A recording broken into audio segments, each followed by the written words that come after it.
G'day, Anthony Ross here. Welcome to this week's Mental Toughness Made Simple video, where my goal is to help coaches, parents and players develop mental toughness more effectively.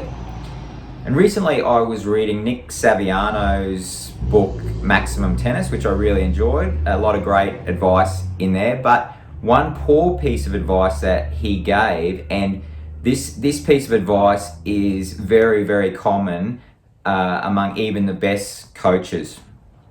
And he told the story of his first Wimbledon performance, and he got to the point of being up 5-4, 40 love in the fifth, and at that point he had the thought that he was about to win the match, and he went on to make a few errors and eventually lose the match 16-14 in the fifth. And his advice was that we can't afford to think about winning and losing when we're playing. We need to only stay in the present. And while this would be great if it was possible, the problem with this advice is that it's impossible.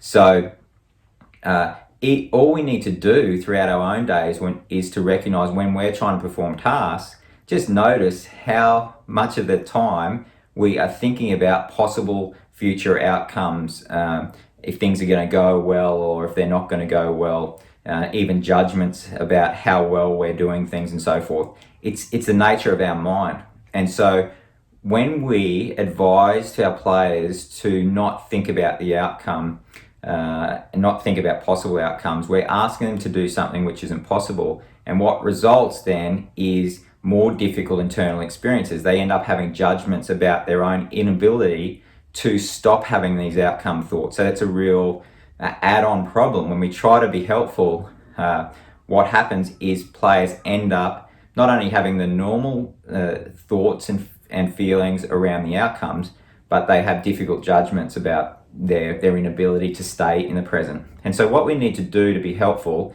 is to make a subtle but very, very important change. And that is to, instead of trying to control these thoughts or stop these thoughts, we need to promote our players' acceptance of them. And we need to say, this is normal, this is the nature of our mind. You are going to have frequent outcome thoughts as you play your match. And the goal becomes to notice when this is happening quickly. So the key skill is not to be able to stop these thoughts, but it is about having quick awareness when we start having these thoughts, and then we start to play based on these thoughts. And so if we can teach our players and recommend that they can just simply notice that, okay, yep, now I'm starting to think about the outcome. Now I'm starting to think about losing. They then have the opportunity to shift their attention back onto the helpful process, which they can commit to and increase the chance of winning the next point, even though they've had those natural thoughts and feelings. And so I would highly, highly recommend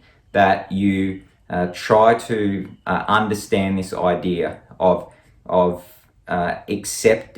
developing awareness, self-awareness, and a quick recognition of when we have outcome thoughts, and an acceptance that this is normal, and the practical skill of noticing that and then saying, okay, yep, let's not start the next point now until my attention is back on the helpful process and I'm fully committed to a strategy or whatever I think is going to be helpful to increase the chance of success.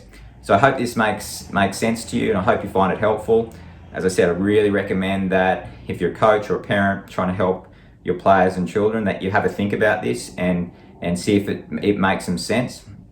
And if so, start to advise your players this way. So, yep, hope you find it helpful. Have a great week, and I'll be back with another tip next week. Cheers.